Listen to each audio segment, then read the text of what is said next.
कि देश को संविधान के माध्यम से चलाना चाहिए।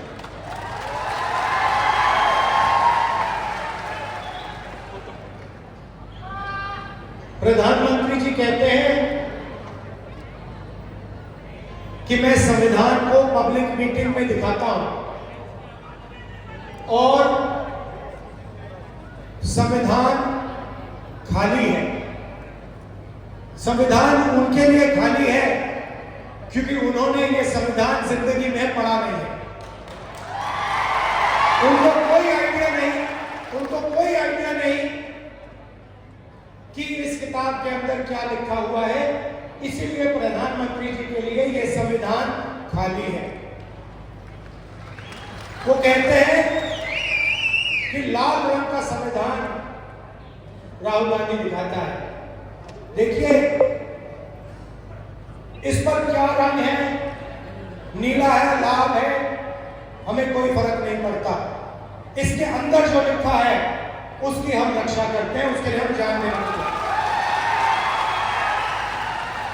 तो एक तरफ कांग्रेस पार्टी इंडिया गठबंधन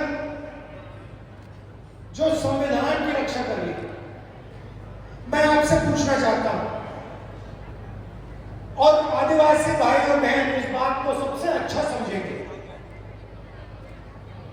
आज हमने यहां बिरसा मुंडा जी, भैया थोड़ा सामने से हटिए, थोड़ा सामने हटिए। ये आज हमने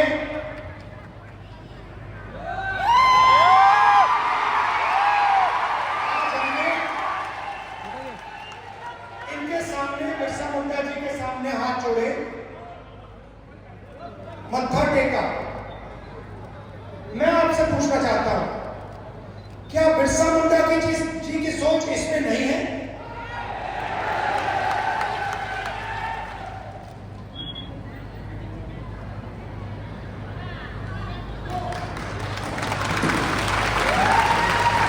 तो नरेंद्र मोदी जी कहते हैं कि ये संविधान खाली है, खोखला है, इसमें कुछ नहीं है। मैं नरेंद्र मोदी जी को समझाना चाहता हूं और प्रधानमंत्री जी आप अच्छी तरह सुनिए क्योंकि आप देश के प्रधानमंत्री हैं। नरेंद्र मोदी जी, ये संविधान खोखला नहीं है। इस संविधान में हजारों साल की सोच, बिरसा मुंडा जी की सोच, बुद्ध भगवान की सोच, फूले जी की सोच, अंबेडकर जी की सोच, गांधी जी की सोच सब भरी हुई है। यह हिंदुस्तान, नरेंद्र मोदी जी, ये खोखला नहीं है। इसके अंदर हिंदुस्तान का ज्ञान, हिंदुस्तान की आत्मा है। और जब आप इसे खोखला कहते हो तो आप हिंदुस्तान, बिरसा मुंडा जी, महात्मा गांधी जी, अंबेडकर जी, इन सब का अपमान करते हो। लड़ाई भाइयों और बहनों इसको बचाने की है। आपको कॉन्स्टिट्यूशन में, संविधान में नाम दिया गया है। आपको संविधान में आदिवासी नाम दिया गया है। इस संविधान में आप कहीं भी पढ़ लो, इस संविधान में आपको वनवासी नहीं कहा जाता है, आपको आदिवासी कहा जाता है। मगर आरएसएस के लोग, बीजेपी के लोग, हिंदुस्तान के प्रधानमंत्री आपको वनवासी कहते हैं। इन दो शब्दों में बहुत बड़ा फर्क है। आदिवासी का मतलब जो हिंदुस्तान के पहले मालिक थे।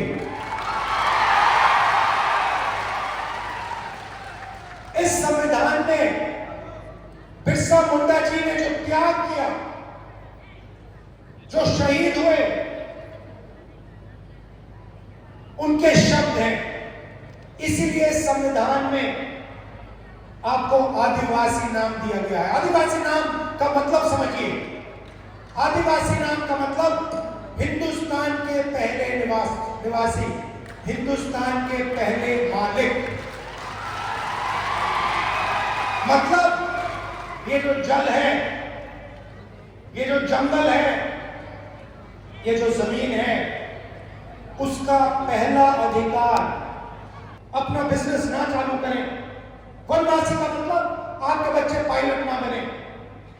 आदिवासी का मतलब आपके बच्चे इंजीनियर बने, डॉक्टर बने, लॉयर बने, आपके बच्चे बिजनेस चलाएं, सरकार चलाएं।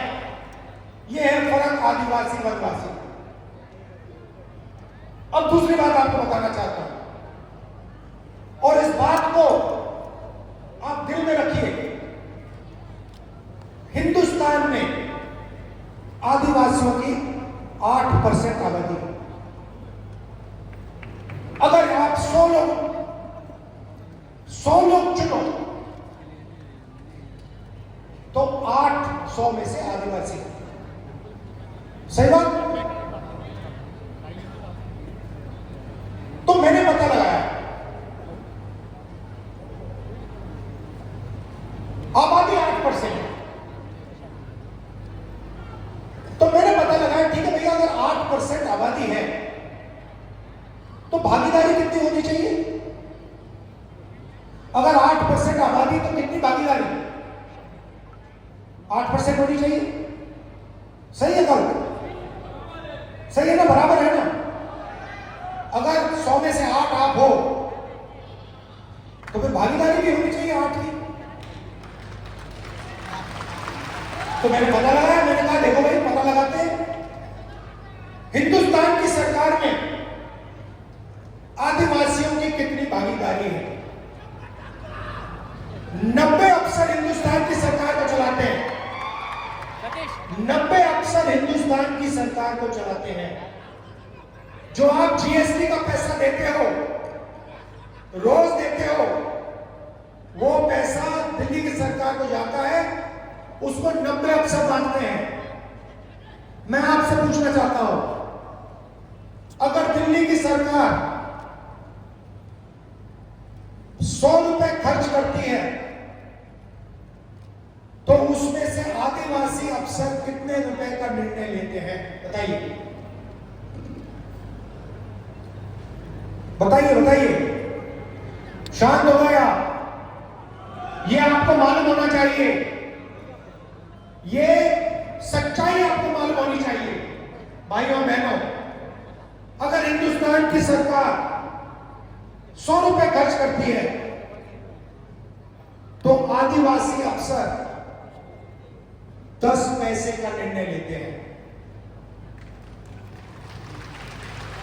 मतलब आपकी भागीदारी 100 में से 8%,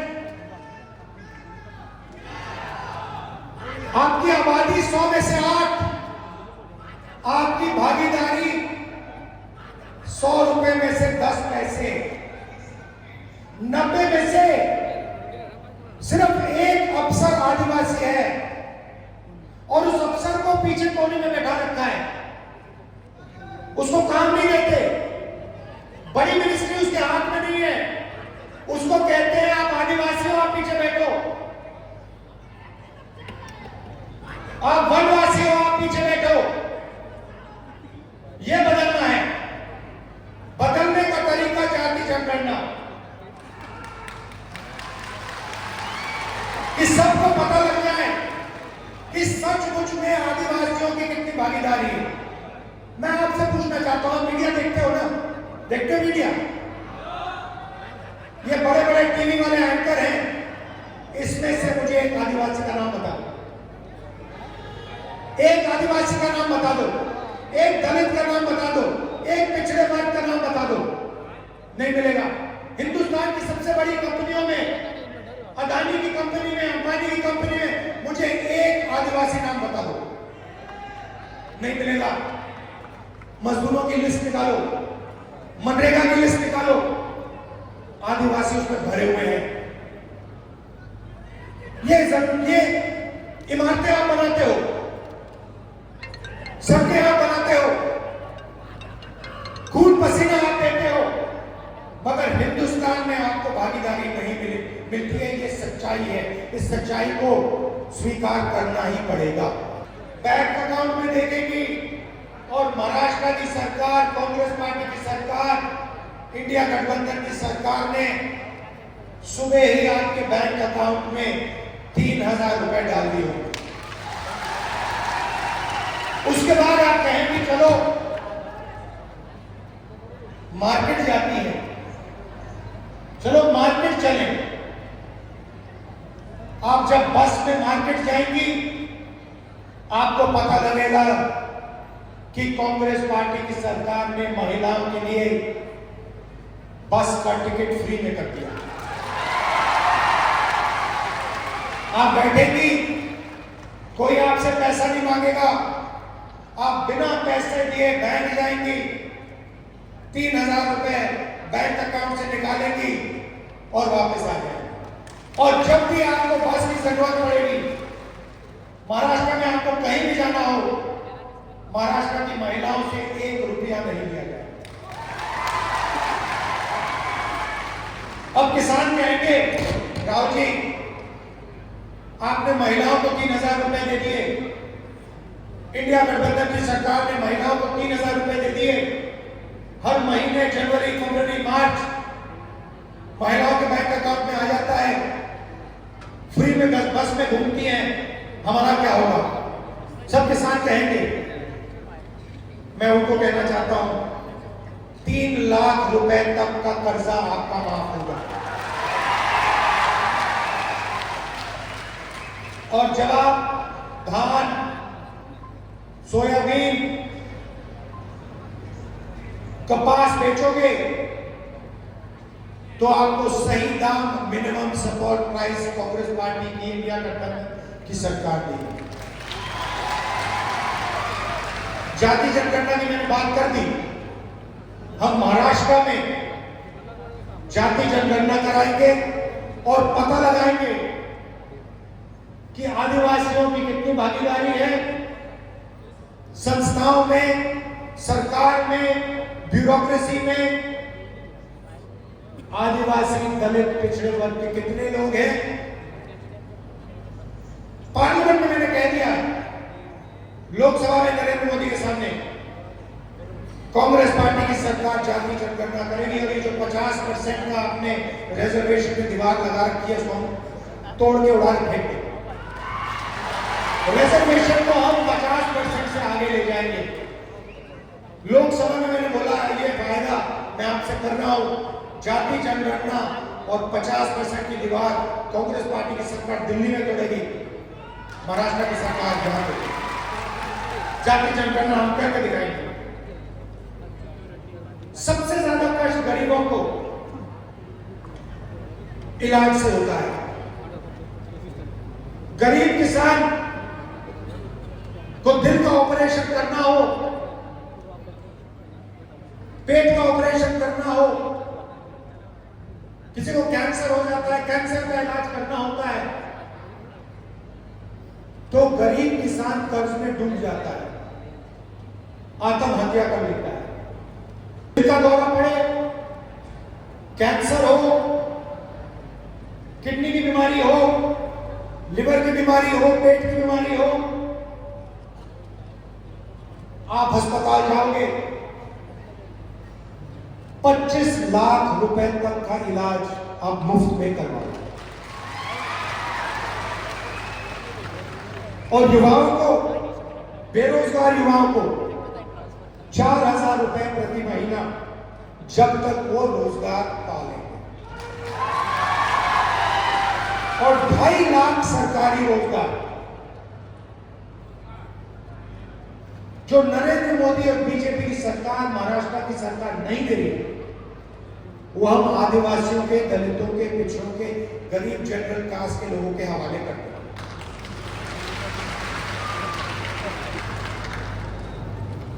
महाराष्ट्र की सरकार आपके जो प्रोजेक्ट्स हैं, जो महाराष्ट्र को रोजगार देने वाले प्रोजेक्ट्स हैं, उनको दूसरे प्रदेशों में भेज दिया और आपके लोग मजदूरी दूसरे प्रदेशों में जाके करते हैं। उदाहरण देता हूं, वेदांता और फॉक्सकॉन का सेमीकंडक्टर प्लांट जिससे महाराष्ट्र के युवाओं को 10,000 रोजगार मिलते, 1.5 लाख करोड़ रुपए का प्लांट है, ये उन्होंने महाराष्ट्र से छीन कर गुजरात भेज दिया। टाटा एयरबस का मैन्युफैक्चरिंग यूनिट 10,000 रोजगार, 1.8 लाख करोड़ का प्रोजेक्ट है, यह महाराष्ट्र की सरकार ने गुजरात भेज दिया। आईफोन बनाने का प्लांट 2 लाख करोड़ रुपए का प्लांट, 75,000 युवाओं को रोजगार मिलता, यह उन्होंने महाराष्ट्र से छीन कर गुजरात भिजवा दिया। ड्रग पार्क 80,000 लोगों को रोजगार मिलता, छीन के गुजरात पहुंचा दिया। गेल पेट्रोकेमिकल प्लांट प्रोजेक्ट 60,000 करोड़ का प्रोजेक्ट था, 21,000 युवाओं को रोजगार मिलता, यह उन्होंने आपसे छीन के दूसरे प्रदेश में भिजवा दिया। अगर हम सब रोजगार मिला दें तो महाराष्ट्र से बीजेपी की सरकार ने 5 लाख रोजगार छीनकर दूसरे प्रदेशों में भिजवा दिए। इसीलिए आपको यहां रोजगार नहीं मिलता है, इसीलिए यहां आपको बेरोजगार बना दिया गया। रोजगार नहीं, इसीलिए हम चुनाव लड़ रहे हैं, इसीलिए हम यहां आपकी सरकार बनाना चाह रहे हैं। याद रखिए, मेन लड़ाई, सच्ची लड़ाई संविधान की सोच, अंबेडकर जी की सोच, बुद्ध भगवान की सोच। और जब नरेंद्र मोदी कहते हैं कि ये संविधान खोखला है, इसके अंदर कुछ नहीं है, तो वो बिरसा मुंडा जी का अपमान करते हैं, बुद्ध भगवान का अपमान करते हैं, महात्मा गांधी, अंबेडकर जी का अपमान करते हैं, फूले जी का अपमान करते हैं। भाइयों और बहनों, आरएसएस इसके खिलाफ, बीजेपी इसके खिलाफ, इसलिए वो आपको वनवासी कहते हैं, इसलिए वो आपकी जमीन छीनते हैं, इसलिए जल जंगल जमीन का फायदा आपको नहीं देते। हम इसकी रक्षा करते हैं और रक्षा करते जाएंगे। आपको आपका अधिकार हम आपको दिलवाएंगे, क्योंकि आप आदिवासी। आप सबका मैं दिल से धन्यवाद करता हूं। दूर दूर से आप आए, कष्ट उठाया, आपने इतने प्यार से मेरी बात सुनी, इसके लिए मैं आपको दिल से धन्यवाद करता हूं। नमस्कार, जय हिंद।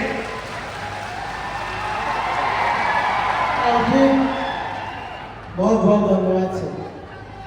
काँग्रेस पक्षाचा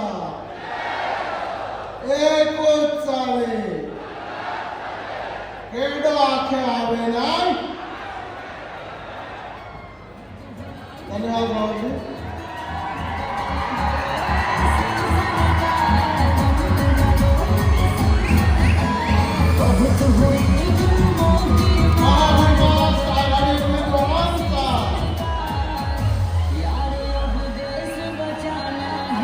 Yeah.